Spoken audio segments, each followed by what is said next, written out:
Assalamu alaikum students, welcome back to my channel Chemistry Bucket. This is lecture 2 of unit 1 Fundamental of Chemistry. Main topic जो आज हम इस lecture में explain करेंगे वो basic terminologies हैं जिनको समझे बगैर हम केमिस्ट्री को नहीं समझ सकते।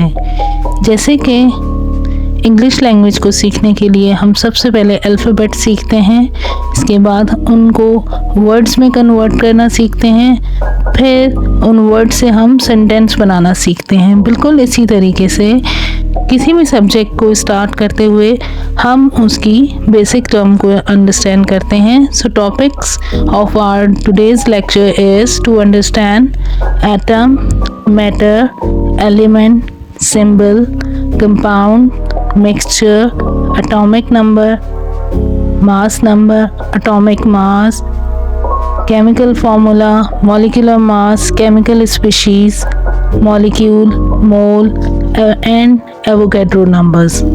First term which we are going to explain is atom. सबसे पहले हम atom को define करते हैं. The basic unit of matter is known as atom. Basic unit से क्या मुराद है, इस बात को हम एक वॉल के एग्जाम्पल से समझते हैं।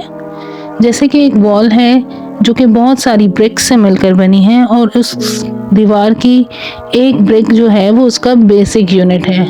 इससे क्या मकसद कि बग़ैर ब्रिक के हम एक वॉल को कंस्ट्रक्ट नहीं कर सकते। बिल्कुल इसी तरीके से मैटर जो है बग़ैर एटम के बन ही नहीं सकता। अब डेफिनेशन के बाद हम एटम के स्ट्रक्चर की तरफ बढ़ते हैं। एटम बेसिकली 3 चीज़ों से मिलकर बनता है, जिसमें मेनली प्रोटॉन, न्यूट्रॉन और इलेक्ट्रॉन है, जिनमें से प्रोटॉन और न्यूट्रॉन न्यूक्लियस के अंदर मौजूद होते हैं और जो इलेक्ट्रॉन है वो न्यूक्लियस के गिर्द रिवॉल्व करता है इन ऑर्बिट या शेल्स कहते हैं, या फिर उन्हें हम एनर्जी लेवल्स के नाम से भी जानते हैं। नेक्स्ट टर्म है हमारे पास मैटर।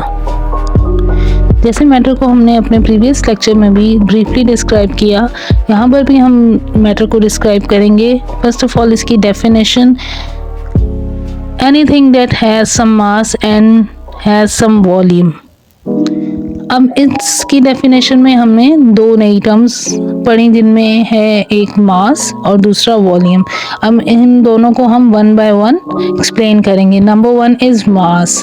मास बेसिकली क्या है? Quantity of matter present in a body is its mass. And now what is volume?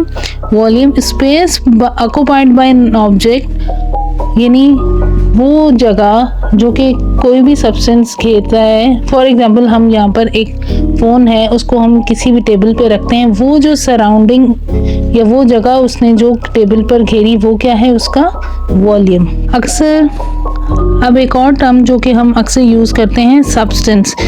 किसी भी मैटर का वो पीस जो कि एक प्योर फॉर्म में है हो, उसे हम सब्सटेंस कहते हैं। नेक्स्ट है हमारे पास, आपको ये एक फ्लो चार्ट नज़र आ रहा होगा। अब इसके बाद इस फ्लो चार्ट की मदद से हम मैटर की डिस्ट्रीब्यूशन को पढ़ेंगे कि मैटर को फर्दर किस तरह से क्लासिफाई किया गया है।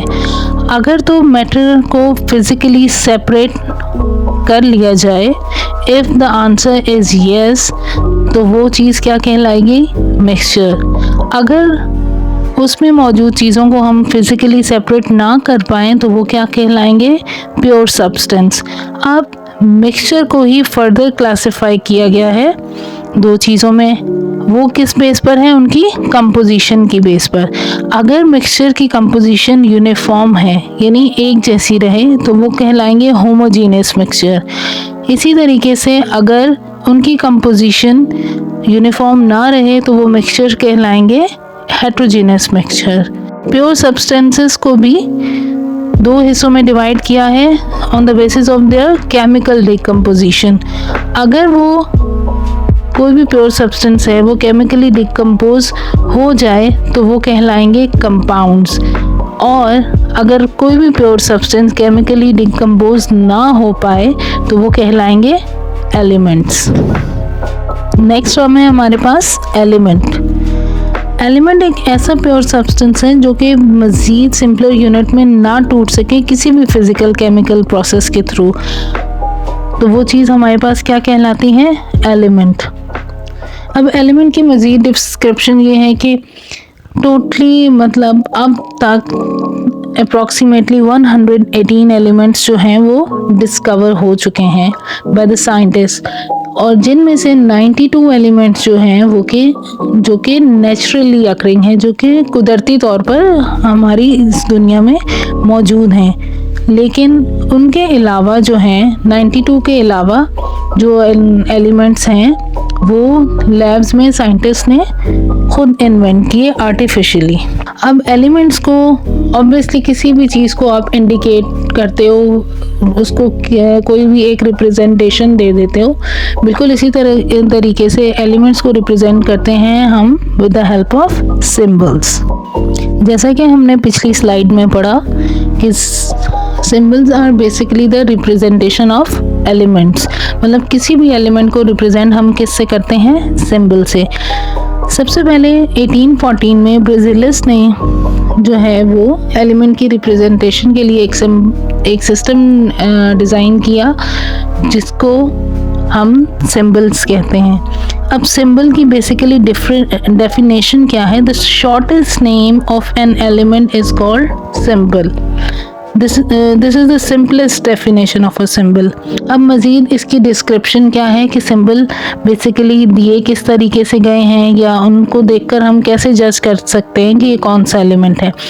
अब सबसे पहले जो सबसे मोस्ट केसेस में यूज़ होता है, जो फर्स्ट लेटर होता है किसी भी एलिमेंट का, उसको एज अ कैपिटल लेटर लेकर उसे एज अ सिंबल यूज़ किया जाता है। फॉर एग्जांपल हाइड्रोजन हो गया, कार्बन हो गया, ये तमाम क्या हैं उनका, जैसे हाइड्रोजन H से स्टार्ट होता है तो हमने उसका capital letter H as a symbol use कर लिया।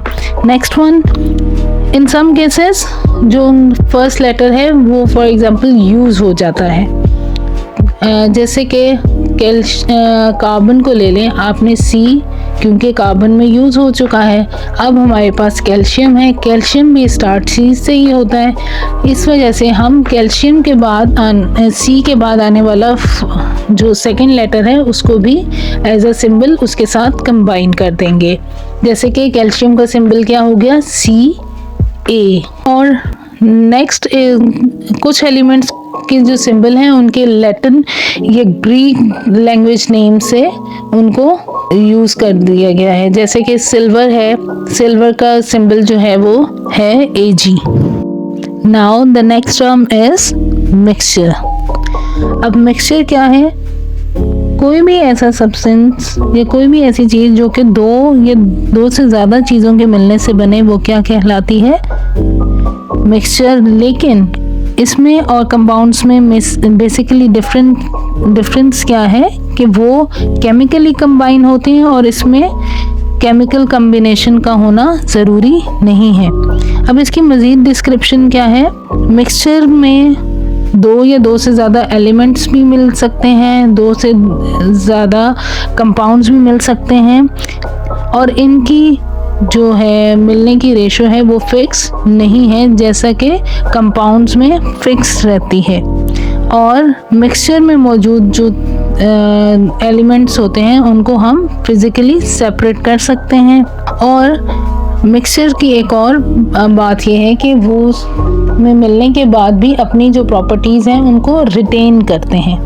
और नेक्स्ट आ जाती हैं types of mixture, which is heterogeneous mixture and homogeneous mixture. Now types of mixture. Mixture basically are of two types. Number one is homogeneous mixture and the second one is heterogeneous mixture.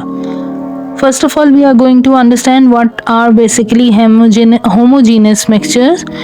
The term homo means similar. इसको इस तरह से हम understand करेंगे कि homogeneous mixture में वो mixture जिनकी कंपोजिशन यूनिफॉर्म रहती है। क्या मतलब कि वो एक दूसरे के साथ मिलने के बाद भी उनकी अपीयरेंस, फिजिकल अपीयरेंस चेंज नहीं होती। फॉर एग्जांपल, जैसे कि आपने एक ग्लास ऑफ वाटर में अगर आप सॉल्ट को डिज़ोल्व करें, उसके बाद जो मिक्सचर क्रिएट होगा वो बिल्कुल वैसे ही रहेगा। या आप दूध में चीनी को मिक्स कर दें Now the next one is heterogeneous mixture. Hetero means different, वो मिक्सचर जिनकी कंपोजिशन यूनिफॉर्म नहीं होती उनको हम हेट्रोजेनस मिक्सचर्स कहते हैं। फॉर एग्जांपल इनकी हम अपनी डेली लाइफ से एग्जांपल ले लेते हैं, जैसे कि सैलेड में बहुत सारी वेजिटेबल्स का मिक्सचर होता है, वो बेसिकली एक हेट्रोजेनस मिक्सचर है। इसमें से हर वेजिटेबल आपको डिफरेंटली नज़र आ रही होती है। और सेकेंड हम एक और इसका एग्जांपल ले लेते हैं सैंड वाटर। अगर हम वाटर और सैंड को मिक्स करें तो वो दोनों हमें डिफरेंटली नज़र आ रहे होते हैं। नेक्स्ट टर्म है हमारे पास कंपाउंड, वो प्योर सब्सटेंस जो कि दो या दो से ज़्यादा एलिमेंट्स के केमिकल कम्बिनेशन के बाद बने, उनको हम कहते हैं कंपाउंड्स। और इनकी कम्बिनेशन की जो रेशो है वो फिक्स रहती है। अब इस दोनों बातों को हम एक एग्जांपल से समझते हैं। फॉर एग्जांपल वाटर को हम एज अ कंपाउंड लेते हैं। अब जैसे वाटर का फॉर्मूला है H2O, जिसका मतलब कि वाटर हाइड्रोजन और ऑक्सीजन के मिलने से बना है। अब इसमें इसकी रेशो क्या है, 2:1, जिसमें 2 हाइड्रोजन के एटम और 1 ऑक्सीजन का एटम मिलके बना है। इसका क्या मतलब कि जब भी वाटर का मॉलिक्यूल बनेगा तो उसकी रेशो फिक्स रहेगी, विच इज़ 2:1। और उसके बाद केमिकल फॉर्मूला। अब ऑब्वियसली कोई भी केमिकल कंपाउंड है उसको रिप्रेजेंट करने के लिए हमें एक चीज़ रिक्वायर्ड होगी जिसे हम कहते हैं chemical formula. Chemical formula is simply the representation of a chemical compound. Now the next two terms are atomic number and mass number. Now what is basically atomic number? As we studied earlier, the number of proton and neutron are present in the nucleus of an atom. So जितने भी number of proton किसी भी atom के nucleus में present होते हैं वो उस एटम का कहलाता है एटॉमिक नंबर। उसको हम रिप्रेजेंट करते हैं with the symbol of Z। Now the next one is mass number. अब न्यूक्लियस में जितने भी नंबर ऑफ प्रोटॉन और न्यूट्रॉन मौजूद होते हैं किसी भी एटम के न्यूक्लियस में, वो उसका मास नंबर कहलाता है और उसको हम कैपिटल लेटर A से रिप्रेजेंट करते हैं। नेक्स्ट टर्म है हमारे पास relative atomic mass. Relative atomic mass को समझने के लिए हम अपनी डेली लाइफ से एक एग्जांपल लेते हैं। जैसे कि हम फॉर एग्जांपल 1 किलो सब्ज़ी लेते हैं तो उसको तोलने के लिए सब्ज़ी वाला 1 किलो का एक स्टैंडर्ड वेट रखता है। फिर उसको बैलेंस करने के लिए दूसरी साइड पर सब्ज़ी ऐड करता जाता है जब तक कि वो इक्विलिब्रियम में ना आ जाए, बैलेंस। बिल्कुल इसी तरह से डिफरेंट एलिमेंट के एटॉमिक मासेस को फाइंड आउट करने के लिए कार्बन 12 को एक स्टैंडर्ड रखा गया है जिसकी मदद से हम बाकी एलिमेंट्स के एटॉमिक मासेस फाइंड आउट कर सकते हैं। Now what is basically carbon 12 is the mass number of carbon. Next term है हमारे पास chemical formula. Now first basically what is chemical formula is the symbolic representation of a molecule of a compound is chemical formula। क्या मतलब इसका कि हम किसी भी कंपाउंड के मॉलिक्यूल को अगर केमिकली रिप्रेजेंट करें या सिंबॉलिकली रिप्रेजेंट करें तो वो चीज़ क्या कहलाएगी, उसका केमिकल फॉर्मूला। अब केमिकल फॉर्मूला हमें बेसिकली 2 चीज़ों के बारे में बताता है। सबसे पहले कि कौन कौन से एटम या एलिमेंट्स मौजूद हैं उस कंपाउंड के अंदर, सेकेंड वन, और उन मौजूद एटम या एलिमेंट्स की आपस में क्या रेशो है। फॉर एग्जाम्पल हम वाटर की एग्जाम्पल लेते हैं। जैसे वाटर का केमिकल फॉर्मूला है H2O। इस फॉर्मूले से हमें क्या मालूम हो रहा है कि इसमें 2 एलिमेंट्स मौजूद हैं, number 1 hydrogen and second one is oxygen. और रेशो हमें पता चल रही है कि हाइड्रोजन के 2 मॉलिक्यूल्स और ऑक्सीजन का 1 मॉलिक्यूल इसमें मौजूद है। Now The types of chemical formula, number one is empirical formula and the second one is molecular formula. Now we are going to explain individually empirical formula and molecular formula. सबसे पहले empirical formula. Empirical formula basically वो formula है जो कि किसी भी compound के अंदर मौजूद एलिमेंट्स की सिंपलेस्ट रेशो को हमें बताए. फॉर एग्जांपल हमने यहाँ पर ग्लूकोज की एग्जांपल ली जिसका एक्चुअल फार्मूला है C6H12O6. अब इसकी सिंपलेस्ट रेशो क्या है? 1:2:1. So the empirical formula is CH2O. Next one is molecular formula. Molecular formula show the actual number of atom of different element present in the molecule of that compound. Molecular formula basically actual numbers को define करता है. For example, C6H12O6 is basically the molecular formula of glucose. And next example is the molecular formula of benzene which is C6H6. अगर इसी तरीके से हम benzene का empirical formula find out करें which is CH. Next term है हमारे पास molecular mass. Molecular mass is basically the sum of relative atomic mass of all atom present in a molecule. Molecule में मौजूद जितने भी एटम हैं उनके एटॉमिक मास को अगर ऐड कर दिया जाए तो वो उस मॉलिक्यूल का मॉलिक्यूलर मास कहलाता है. इसकी फर्दर डिस्क्रिप्शन ये है कि हम तमाम एटम जो कि इस मॉलिक्यूल में मौजूद हैं उनको ऐड कर दें तो जो आपके पास रिजल्ट आएगा वो उस पूरे कंपाउंड का क्या कहलाएगा? Molecular mass. अब हम यहाँ पर एक एग्जाम्पल लेते हैं. मॉलिक्यूलर मास ऑफ इथेन हमने फाइंड करना है जिसमें कार्बन और हाइड्रोजन मौजूद हैं. कार्बन के 2 एटम मौजूद हैं और हाइड्रोजन के 6. Atomic mass of carbon is 12 and atomic mass of hydrogen is 1. So finding out the molecular mass of ethane we have 2 atoms of carbon plus 6 atoms of hydrogen. So we multiply 12 with 2 and 6 with 1.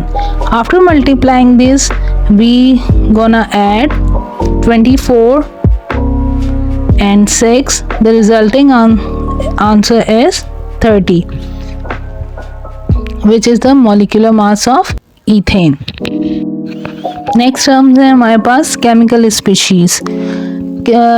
Chemical species जो कि chemical reaction में हिस्सा लेती हैं जैसे कि atoms, molecule, ion वगैरह, इन तमाम को हम केमिकल स्पीशीज़ कहते हैं. सबसे पहले हम डिस्क्राइब करेंगे आयन्स को. The ions are those particle which carries electrical charge which might be positive और नेगेटिव. और वो चार्ज किस वजह से आते हैं? इलेक्ट्रॉन के गेन करने से या फिर लूज करने से. और अब इनकी आयन्स को फर्दर क्लासिफाई किया गया है 2 टाइप्स में which are cation and anion. Now we are going to explain the further 2 types of ion. Number 1 is cation. Cation में मौजूद वो एटम्स जो कि अपने आप को स्टेबल या रिएक्टिव करने के लिए अपने इलेक्ट्रॉन्स को अपने आउटर मोस्ट शेल से डोनेट करते हैं तो वो उनके ऊपर एक नेट पॉजिटिव चार्ज आ जाता है और उस पॉजिटिव चार्ज की वजह से उनको कैटाइन कहते हैं. अब एग्जाम्पल में हम देखते हैं कि hydrogen atom after losing 1 electron it become H positive.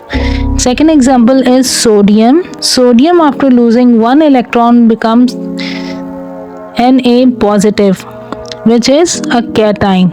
Next one is anion. The atom which gain electron and a negative charge is appear on atom. This negatively charged species is called an anion. वो atom जो कि अपना एक electron accept करे किसी दूसरे atom से तो वो उसके ऊपर एक नेगेटिव चार्ज अपेयर हो जाता है जिसकी वजह से उसको हम कहते हैं एनाइन. फॉर एग्जांपल हमारे पास यहाँ पर फ्लोरीन और ऑक्सीजन की एग्जांपल है। फ्लोरीन को एक्टिव होने के लिए एक इलेक्ट्रॉन वो अपने एक्सेप्ट कर लेता है और उसके ऊपर एक नेगेटिव चार्ज अपेयर हो जाता है। बिल्कुल इसी तरीके से ऑक्सीजन स्टेबल होने के लिए अपने 2 इलेक्ट्रॉन को एक्सेप्ट करता है और उसके ऊपर नेट -2 का साइन अपेयर हो जाता है। एटम और आयन को हमने इंडिविजुअली तो स्टडी कर लिया, अब हम इन दोनों का डिफरेंस स्टडी करेंगे। सबसे पहले एटम और आयन को हम एक दूसरे से कैसे डिफरेंशिएट कर सकते हैं। सबसे पहले एटम क्या है, बेसिकली न्यूट्रल होते हैं। इनके अंदर सेम नंबर ऑफ प्रोटॉन और इलेक्ट्रॉन मौजूद होते हैं, जबकि आयन्स जो हैं वो उनके ऊपर एक चार्ज होता है, चाहे वो पॉजिटिव हो या नेगेटिव हो, और उनके नंबर ऑफ प्रोटॉन उनके नंबर ऑफ इलेक्ट्रॉन से डिफरेंट होते हैं। और एटम क्या है, smallest unit of an element, और आयन्स क्या है, smallest unit of ionic compound. अब एटम जो है वो इंडिपेंडेंटली रह भी सकते हैं और नहीं भी रह सकते, लेकिन जो कि आयन्स हैं वो बगैर किसी भी दूसरे एलिमेंट से मिले बगैर रह ही नहीं सकता। जब वो आयनिक फॉर्म में आ जाएगा तो लाजमी उसे किसी न किसी दूसरे एटम से रिएक्ट करना होगा। नेक्स्ट टर्म है हमारे पास मॉलिक्यूल्स।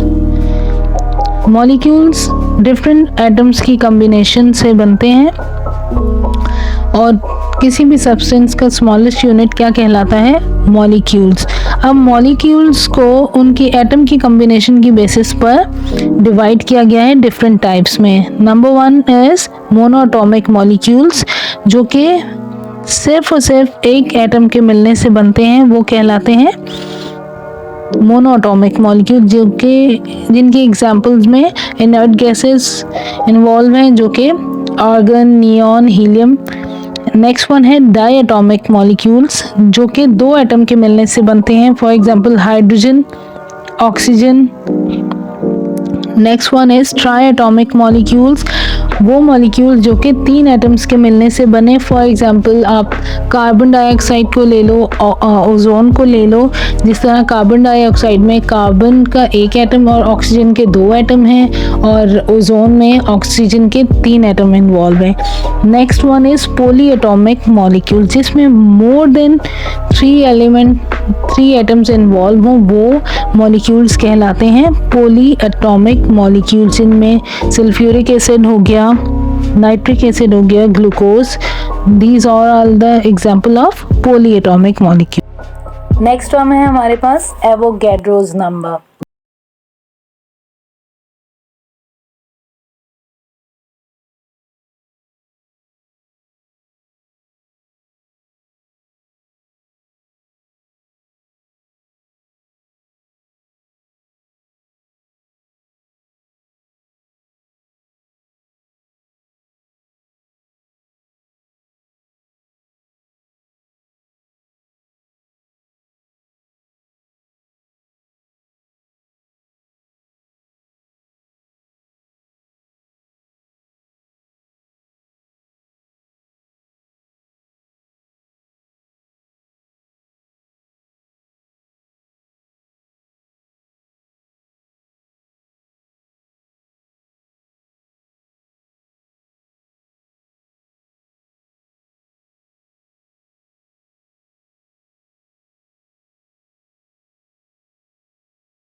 Bucket, thank you.